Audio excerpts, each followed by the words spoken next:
Maharashtra set परीक्षा 2026 paper two commerce साठी आज आपण unit 1 business environment and international business वरती काही महत्त्वाचे प्रश्न बघणार आहोत. याचा पार्ट 3 असणार आहे. आज मागील 2 पार्ट जे आहेत त्याचे डिस्क्रिप्शन बॉक्समध्ये लिंक दिलेले आहेत. जर ते पाहिले नसतील ते पण पाहून घ्या. हा सेशन अत्यंत महत्त्वाचा आहे कारण या सेशनमध्ये युनिट 1 जो आहे यातील महत्त्वाचे चॅप्टर्स कव्हर होणार आहेत, जेणेकरून तुम्हाला येणाऱ्या एक्झामिनेशनमध्ये जास्तीत जास्त मार्क्स मिळवता येऊ शकतात. त्यामुळे सगळ्यांनी हा व्हिडिओ शेवटपर्यंत पाहायचा आहे. पेपर टू कॉमर्सचा सिलेबस अगदी मोठा असल्यामुळे, वास्ट असल्यामुळे विद्यार्थी गोंधळून जातात की नक्की सुरुवात कुठून करायची, काय कव्हर करायचं आणि काय सोडून द्यायचं. तर याचंच सोल्युशन आहे. येत्या 25 तारखेपासून आपली पेपर टू कॉमर्सची लाईव्ह बॅच सुरू होत आहे, ज्यामध्ये तुमचा संपूर्ण सिलेबस हा लाईव्ह सेशन्समध्ये कव्हर केला जाईल. काहीही अडचण असेल, काहीही डाऊट असतील तर तुम्हाला एक्सपर्ट्स गाईड करणार आहेत एक्झामिनेशनपर्यंत, जेणेकरून तुमचं प्रिपरेशन आणखीन चांगलं होईल, आणखीन स्ट्रॉंग होईल. बघा, यामध्ये तुम्हाला कंप्लीट व्हिडिओ लेक्चर्स मिळणार आहेत. जर तुम्हाला लाईव्ह सेशन अटेंड करता नाही आलं तर त्याचं रेकॉर्डेड व्हर्जन पण तुम्हाला मिळणार आहे. मॉक टेस्ट मिळणार आहेत, PYQs with solution, doubt clearing sessions, marathons, या सर्व गोष्टी पेपर 2च्या प्रिपरेशनसाठी तुम्हाला या लाईव्ह बॅचमध्ये मिळणार आहेत. त्यासोबतच एक सोने पे सुहागा तुम्हाला पेपर 1चा कंप्लीट कोर्स अगदी मोफत मिळणार आहे. त्यासाठी तुम्ही आजच या नंबरवरती व्हॉट्सअप मेसेज किंवा व्हॉट्सअप कॉल करायचा आणि प्रिपरेशनला सुरुवात करायचं आहे, लाईव्ह बॅच जॉईन करायची आहे. किंवा ग्लोबल ऑनलाईनचं ॲप्लिकेशन डाउनलोड करा. ॲप्लिकेशनच्या थ्रू सुद्धा तुम्ही ही बॅच जॉईन करू शकता आणि प्रिपरेशन करू शकता. तर फटाफट जॉईन करा आणि प्रिपरेशनला लागा.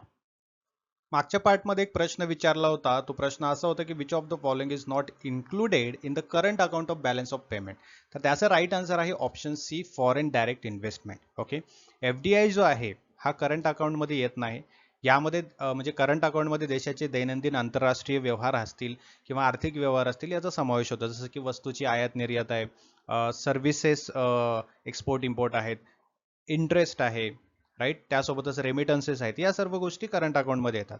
फॉरेन डायरेक्ट इन्व्हेस्टमेंट हे एक भांडवली स्वरूपाचे व्यवहार असल्यामुळे है ना, कॅपिटल अकाउंटमध्ये येतं. कशामध्ये येतं? कॅपिटल अकाउंटमध्ये किंवा फायनान्शियल अकाउंटमध्ये येतं.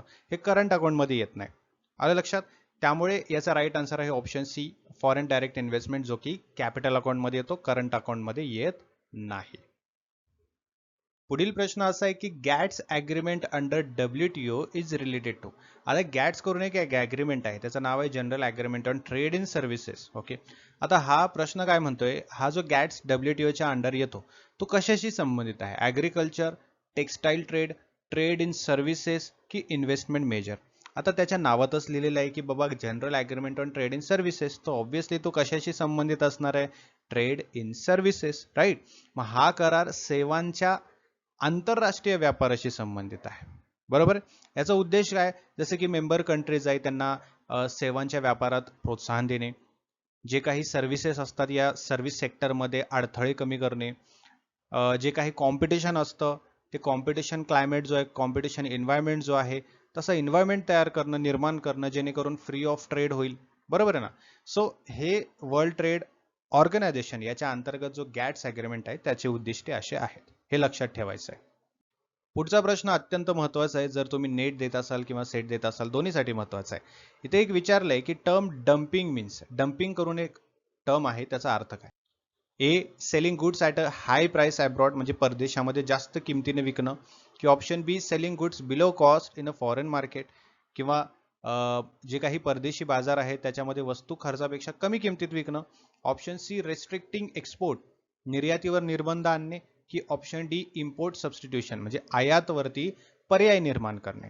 तर डम्पिंगचा अर्थ असा होतो की समजा एखाद्या देशाने किंवा एखाद्या कंपनीने त्यांचं जे काही उत्पादन आहे, जे काही फायनल गुड्स आहेत, ते बाहेरच्या देशामध्ये कमी किमतीत विकलं, किंवा जे काही उत्पादन करण्याचा जो खर्च आलेला आहे त्या खर्चापेक्षा कमी किमतीत विकलं, तर त्याला डम्पिंग असं म्हटलं जातं.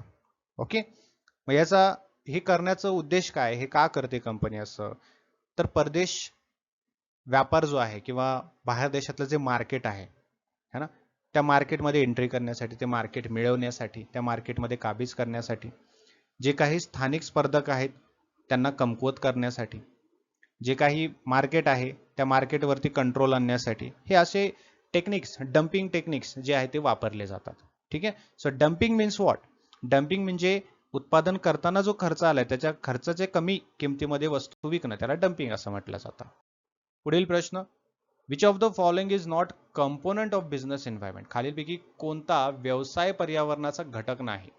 ए economic environment, B political environment, C technological environment आणि डी पर्सनल एन्व्हायरमेंट. है ना, ऑब्वियस आहे, सोपा प्रश्न आहे. ऑप्शन डी पर्सनल एन्व्हायरमेंट असा कुठलाही एक प्रकारचा एन्व्हायरमेंट नसतो. बरोबर ना, इकॉनॉमिक एन्व्हायरमेंट असतो, पॉलिटिकल असतो, टेक्नॉलॉजिकल असतो. ठीक आहे, त्यासोबतच तुमचं सामाजिक आणि कायदेशीर पर्यावरण असं पण असतं. समजलं? मग या सर्व गोष्टी तुमच्या बिझनेस एन्व्हायरमेंटमध्ये असतात. Next question, the new economic policy in India was introduced in. भारतामध्ये नवीन आर्थिक धोरण न्यू इकॉनॉमिक पॉलिसी कोणत्या वर्षी सुरू झाली होती? 1980 मध्ये, 1985 मध्ये, 1991 मध्ये की 2000 मध्ये? तर ती झाली होती 1991 मध्ये. ठीक आहे, भारतामध्ये न्यू इकॉनॉमिक पॉलिसी 1991 मध्ये लागू झाली होती आणि या काळामध्ये भारताला खूप गंभीर अशा पद्धतीचा आर्थिक संकटाचा सामना करावा लागला होता. त्यामुळे काय केलं होतं सरकारने, ही आर्थिक सुधारणा केली होती. है ना, यामध्ये जी आपली LPG पॉलिसी तुम्ही ऐकला असेल, LPG पॉलिसी ही आणली होती. LPG याचा अर्थ आहे लिबरलायझेशन, प्रायव्हेटायझेशन अँड ग्लोबलायझेशन. आता याच्यामुळे आपल्या भारताला खूप फायदा झाला होता. जे काही परकीय गुंतवणूक आहे ते वाढल्या, जे काही उद्योग आहेत त्याच्यावरती निर्बंध कमी झाले. आपलं भारतीय अर्थव्यवस्था जी आहे है ना, ते जागतिक बाजारामध्ये जोडली गेली. हा खूप मोठा फायदा भारताच्या बिझनेसला किंवा भारताच्या आर्थिक स्थितीला झाला होता. LPG policy 1991 in India. पुढचा प्रश्न अत्यंत महत्वाचा आहे. काय म्हणतोय की सेबी स्टँड्स फॉर, सेबीचं पूर्ण रूप म्हणजे फुल फॉर्म काय आहे त्याचा? ठीक आहे, security and exchange board of India आहे का, की stock exchange bureau of India आहे, की security exchange bank of India आहे, की share exchange board of India आहे? तर याचा राईट आन्सर आहे option A, that is security and exchange board of India. Okay, SEBI हे आपल्या भारतामधली एक भांडवली बाजार आहे, कॅपिटल मार्केट जे आहे है ना, किंवा शेअर मार्केट ज्याला आपण म्हणतो, याच्यावरती नियंत्रण करणारं कुठलं बोर्ड आहे म्हटलं तर ते आहे तुमचं सेबी. ओके, आता सेबीची स्थापना कशासाठी केली होती? तर जे काही गुंतवणूक आपण करतो, इन्व्हेस्टमेंट आपण करतो, ते इन्व्हेस्टमेंटला प्रमोट करण्यासाठी, त्यामध्ये सिक्युरिटी निर्माण करण्यासाठी, शेअर मार्केट जे आहे हे पूर्णपणे ट्रान्सपरंट राहावं याची पूर्ण देखरेख करण्याचं काम जे आहे ते सेबी करत असतं. राईट, म्हणजे शेअर मार्केट आहे याचं नियम, रूल्स, गुंतवणूकदार आहेत यांचं संरक्षण करणं, याच्यामध्ये कुठलाही गैरव्यवहार होऊ नये. बरोबर आहे, जे काही कॅपिटल मार्केट आहे याचा डेव्हलपमेंट जास्तीत जास्त व्हावं यासाठी सेबी कार्यरत आहे. ठीक आहे, सो सेबी लक्षात ठेवा, security and exchange board of India. पुढील प्रश्न, the policy relating to export and import is known as. ठीक आहे, एक्सपोर्ट आणि इम्पोर्टसाठी एखादी पॉलिसी आहे तर त्याला काय म्हणतात? है ना, industrial policy, fiscal policy, Exim policy की मॉनिटरी पॉलिसी? तर सोपं आहे, एक्झिम पॉलिसी. आता एक्झिमचा अर्थ काय बघा, याच्यामध्ये दोन दोन गोष्टी डिवाइड करायच्या, EX आणि IM. EX म्हणजे एक्सपोर्ट आणि EM म्हणजे इम्पोर्ट, असा त्याचा अर्थ आहे, एक्सपोर्ट आणि इम्पोर्ट. ठीक आहे, एक्सपोर्ट आणि इम्पोर्ट पॉलिसी हे आपलं जे काही एक्सपोर्ट किंवा इम्पोर्ट आहे याच्याशी संबंधित एक सरकारी धोरण आहे. याच्यामध्ये कोणत्याही वस्तूची आयात निर्यात करता येईल, त्यासोबतच आयात निर्यातीवर नियम लावणं, त्यासोबतच प्रमोट करण्यासाठी प्रोत्साहन योजना झालं, व्यापार निर्बंध झालं, या सर्व गोष्टींचा समावेश होतो. बरोबर आहे. बघा, हे एक्झिम पॉलिसीमुळे काय होतं, जे काही इंटरनॅशनल ट्रान्झॅक्शन्स आहेत, इंटरनॅशनल ट्रेड आहे तो चांगला सुरळीत चालतो किंवा आंतरराष्ट्रीय व्यापार वाढावा याच्यासाठी याचा मुख्य उद्देश आहे. त्यासोबतच एक्सपोर्टला प्रोत्साहन देणं, इम्पोर्टला प्रोत्साहन देणं, परकीय चलन मिळवणं, या सर्व गोष्टी एक्झिम पॉलिसीमुळे अगदी सुलभ होतात, सुरळीत होतात. ठीक आहे, सो एक्झिम पॉलिसी त्यालाच म्हणतात एक्सपोर्ट अँड इम्पोर्ट पॉलिसी. पुढे, which of the following is not a regional trading block? ASEAN, SAARC, WTO की EU? ओके, आता यामध्ये काय म्हटलंय, खालीलपैकी कोणता प्रादेशिक व्यापार गट नाही? ओके, यामध्ये आहे तुमचा WTO. का? WTO काय आहे तुमचा? वर्ल्ड ट्रेड ऑर्गनायझेशन आहे, है ना, हे इंटरनॅशनल लेवलवरती जे काही व्यापार संस्था आहेत है ना त्यापैकी एक आहे WTO. राईट, ते पूर्ण जगामध्ये जितके काही देश आहेत, जितके काही देश व्यापार करतात, इंटरनॅशनल व्यापार करतात, त्या देशांसाठी हे WTO काम करतं. त्यामुळे हे रिजनल ट्रेडिंग ब्लॉक नाही. आता आशियान आहे, आशियानचं फुल फॉर्म काय? Association of south east asian nations है ना, दक्षिण पूर्व आशियाई देशांचा हा गट आहे, right. South asian association for regional cooperation, SAARC ज्याला म्हणतो आपण, हे दक्षिण आशियाई देशांचा गट आहे. युरोपियन युनियन, EU ज्याला आपण म्हणतो है ना, हे युरोपियन देशांचा प्रादेशिक गट आहे. ठीक आहे. सो हा कुठला ट्रेडिंग ब्लॉक नाहीये, WTO ट्रेडिंग ब्लॉक नाहीये, बाकीचे ट्रेडिंग ब्लॉक तुम्ही बोलू शकता. ठीक आहे, म्हणजेच व्यापार गट आहे असं बोलू शकता. पुढील प्रश्न अगदी महत्त्वाचा प्रश्न आहे तुमच्या एक्झामिनेशन पर्स्पेक्टिव्हने, कारण यावरती प्रश्न एक्झामिनेशनमध्ये दरवर्षी बघायला मिळतोच. ठीक आहे, बघा काय म्हटलंय, the concept of comparative cost advantage was propounded by. Comparative cost advantage theory अशी एक थेरी आहे, ही कोणी मांडलेली आहे? Adam Smith, David Ricardo, Marshall की किनेस? याचा राईट आन्सर आहे option B, David Ricardo. David रिकार्डोने कंपॅरेटिव्ह कॉस्ट ॲडव्हान्टेज थेरी मांडलेली आहे. आता ह्याचा सिद्धांत काय म्हणतो, याची थेअरी काय म्हणते की एखाद्या देशाने त्या वस्तूंचे उत्पादन आणि निर्यात करावं ज्यामध्ये त्याला तुलनात्मक दृष्ट्या कमी खर्च येतो. ठीक आहे, म्हणजे एखाद्या देशाला एखाद्या वस्तूच्या उत्पादनामध्ये किंवा निर्यात करताना जर कमी खर्च येत असेल तर त्याच वस्तूचं त्यांनी काय केलं पाहिजे, उत्पादन किंवा निर्यात केली पाहिजे. ठीक आहे, आता हा जो सिद्धांत आहे कंपॅरेटिव्ह कॉस्ट ॲडव्हान्टेज थेअरी जी आहे, हे इंटरनॅशनल लेवलच्या जे ट्रेड होतात त्याच्यामध्ये अगदी महत्त्वाचा मानला जातो है ना, कारण यामुळे देशांचे स्पेशलायझेशन जे आहेत ते त्यांना जास्त वापरता येऊ शकतात. अलग लक्षात, त्यामुळे हे थेअरी जे आहे ते इंटरनॅशनली खूप महत्त्वाची आहे. पुढचा प्रश्न, जॉईंट व्हेंचर मीन्स संयुक्त उपक्रम म्हणजे काय?